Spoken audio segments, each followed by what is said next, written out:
Well, I got some really heartbreaking news yesterday. In fact, I can't even barely say that without starting to cry. This area, 142 feet of my garden, and all of these plants are going to be dug up by the city all the way to the street. So my entire side yard, my entire row of arborvitaes that I've been watering every other day for years to make sure that I didn't lose one. It's all being dug up by the city to do a storm drain. There's a storm drain at the street. The current pipe runs underneath this area and it's corroded and needs to be replaced. My biggest fear is that there's going to be some sort of concrete situation here. There has been boulders here. Just in the last few days, some of those rocks have been dug up and fallen down.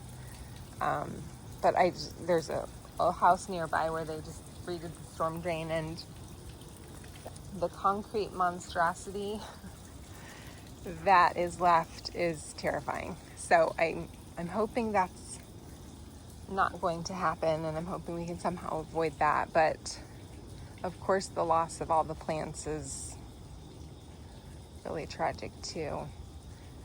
This red bud just has so much character. And it's just, to me, it's just not replaceable.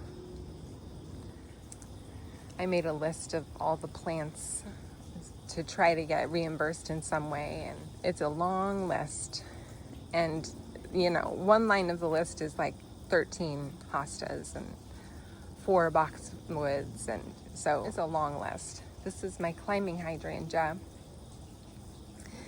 And these plants that are just so mature, it's just going to take years to get back to where we are. And some of them are not replaceable. I know that when I found them, they were a little more rare. And, I have a friend who's been looking for one plant I have for the last few years and hasn't been able to find it. So I know that about 4 of them are going to be really difficult to replace. This oakleaf hydrangea I will be able to replace, but it'll obviously be years before it's back to where it's at now. Then this columnar Japanese maple here is one that it was so tough to get it going. It really struggled with the sun and the heat, and it's finally like, yeah, I'm gonna do this. I'm gonna start to grow, and now we're gonna start over again if we can. That's another one that's the columnar Japanese maple is pretty hard to find. Then we have all the rock walls, which, yeah, these were free rocks, but this is a lot of labor, and so I don't know if, well, I hurt my back this week too. It's been a rough week. So I don't know if, that's something I can get reimbursed for the labor it would take to redo all of that. And then, we've got all these flagstones that have all been like leveled and paver base underneath, and the steps. This wisteria, of course, you guys, if you're gardeners, it takes a few years before you get blooms, and so this has been blooming nicely for several years. And another thing I worry about with the wisteria being dug up, they'll probably dig up so much of it that it might not matter, but if I were to cut that off right now, I'm gonna have the roots sprouting up all over the place. But maybe, this area, the pipe's pretty far down, so everything's gonna be completely destroyed. And I have a small yard, so I don't have a place to store this stuff. The arborvitaes, no way would they last. I don't even think they would be able to be transplanted. I've tried to plant larger arborvitaes before, and I've learned that you're better off planting them small and giving them time to get established where they're at. So it's just the years that it's going to take to get back to where we're at. This, topiary I was so proud of. I was like, we're going to get there. Well, I don't know. I don't know if we'll be able to save that or not. I think I have 4 clematis, which I generally have kind of a hard time transplanting. And again, like this grape, years. And this was the first year I got a couple grapes off of it. Thankfully, because of the way I built the trellis, I thought about building it coming out and decided to do it flat against the wall. So I think that should not be damaged, hopefully, you would think. These boxwoods, which, there's just a few things that it's like, gosh, I finally got that looking good. It was so hard. I have 2 of these Graham Blandy boxwoods, which I have looked, and they are difficult to find. Finally got it free of spider mites and looking really good. And who knows if I'll have any luck transplanting it or not. Here's one. This is the one that my friend keeps looking for, this little prospect variegated witch hazel, which I got it on MrMaple.com, and it was, rare plant, and it hasn't been available on there since. And then this is the first year that these purple pillar Rose of Sharon are looking really good. So it's just gonna take time, and it's just really hard. Someone said to me, oh, it's, you can redo it on YouTube, and it was like, okay, it's way too soon to say that to me now. It's like someone just burned your manuscript that you've written, and they're like, oh, but you can write a new one. And it's like, it's not exciting when 10 years of blood, sweat, and tears are just been told is going to be completely lost. There's that other boxwood. So this Magnolia tree I planted from a tiny little baby with no leaves on it. And it's not something that you can easily replace. If I were to try to replace like for like and get a mature established tree like this, not only would it cost a lot, but you'd have to have someone install it with machinery, and the cost is 100 times what I paid for it because I got it on clearance, and now you're talking about hundreds of dollars. There's that row of arborvitaes that I have really babied. Like, my neighbor knows I'm out here with the hose all the time. This is kind of far from our spigot, and it's like, when I think of all the years of dragging that hose over there, it's like tragic.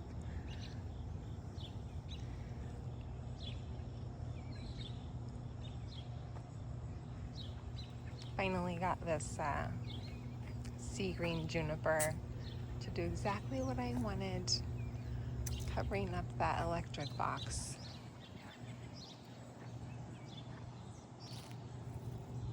I've also got some peonies in here, which I think I've got 5 peonies throughout this whole area, and those just do not transplant well. So sorry if I sound whiny. I'm gonna be whiny. I went out for my birthday dinner last night, cried all day before I went. They did snap me out of it a little bit, but I was like, it's my party and I'll cry if I want to.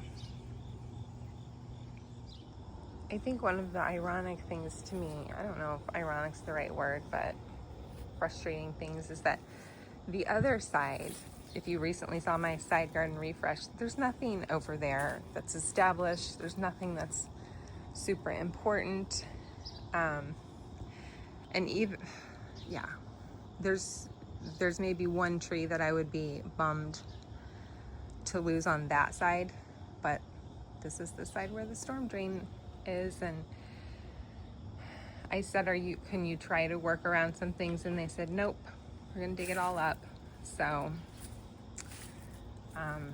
yeah, it's hard because I have a small yard, and now I just feel like even what I have is not my own and can be taken from me at any time. So I actually spent quite a bit of time looking at houses yesterday. I was like, I'm just gonna get a bigger yard where there's not easement and the city can't dig up all my stuff.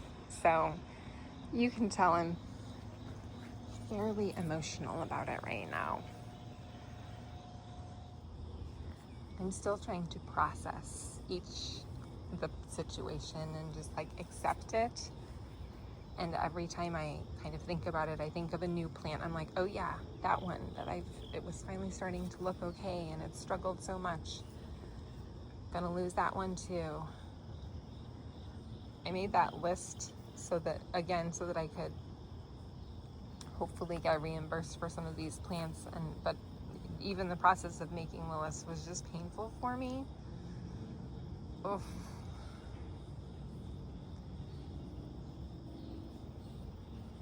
And like I said, I don't know what all is going to happen down here.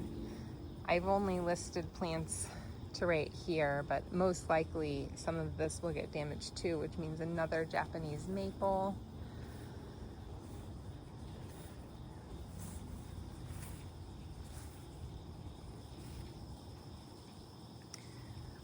You know, my biggest concern is that this area does not look like this anymore, because this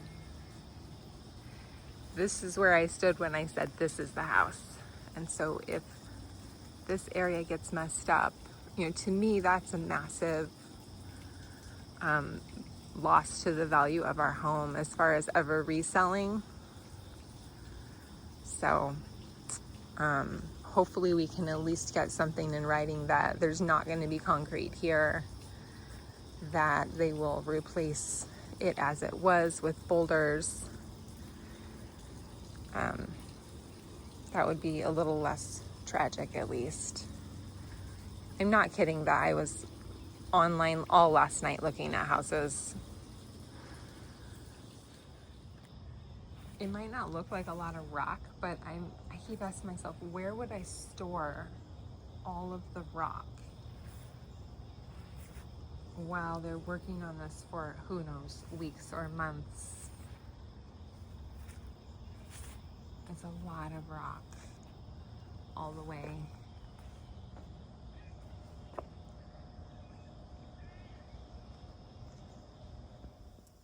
Hi, so it's now been, let's see, today's Wednesday. It's now been like 5 days since I got this news, and I'm in a much better place now. You know, I'm coming to accept that this is happening. I just wanted to share that my husband was amazing through my little meltdown. He went and looked at houses with me. I'm over that. We're not moving. But he was just very understanding and walked with me through it. So thankful for him. And he was like, yeah, we can move. If that is what we need to do, we can move. We just need to get the house ready, and we need to just, you know, take it one step at a time. And so, he's just amazing. But, we're not going to move. My biggest takeaway, and my biggest, I think, for you guys, biggest tip so that this does not happen to you, so is to know your easement. We did know that, like, the 10 feet along the street, I mean, you can pretty much always assume that there's going to be a section along the street that the city can come dig up at any time. And we knew that. And so I haven't planted anything super important along the street. We did not know that there was an easement between our two houses all the way from the street to the creek. We didn't have any documents that showed that. So my husband had to look up the city and go into our neighborhood and find a deed like online, and that did show that there is an easement there. So my number one tip is know where your easement is. So then when I was in my crazy, we're going to buy a different house phase for 3 days, I was looking at houses that had a really big yard so that, okay, so that I wouldn't have to plant anything in the easement. I could just only plant in like the big empty space and not plant in the easement. So there was a house I really liked that had a big yard. He went online and looked up the easement and found out that that house, 10 feet all the way around the entire edge of the property, was easement. And I mean, you really do want to plant there because you want those screening plants and you want privacy and you want, to kind of have this green border, So so that didn't make any sense, obviously, to buy that house. It had even more easement than this. So if you're looking for a house, know where your easement is, because the city can come dig that up at any time. And now that I know that that is an easement, I'm going to, obviously from this experience, I'm going to be more careful about if I buy a plant that's like more rare or important, or one that like doesn't transplant easily, it's not going to go in those two sections. So basically that's the entire one side of my yard and the entire front of my yard. So that only leaves, it's maybe like half of my workable space that is, hopefully would never be dug up. But that's where I'm going to have to plant those more important things. I probably will still plant trees on the side because I like shade, I like privacy, but I won't plant something that, would be really hard to replace, like a special Japanese maple or something like that. So that is my takeaway from this. And hopefully that is helpful to someone else and they don't have this exact same situation where they might lose something that's really important. So I just wanted to add this on to the end of that other video because I knew I was in a bad place and I was like, oh, I don't know if I should even post this video, but my friend was like, it's real, just, it's okay to post it. But I did want to say that, like, I'm not always a crazy person. I know I was really cranky on that video, but I'm doing better. I'm sure it'll be hard when it happens. I don't know if I said in the video, it's not happening for a year.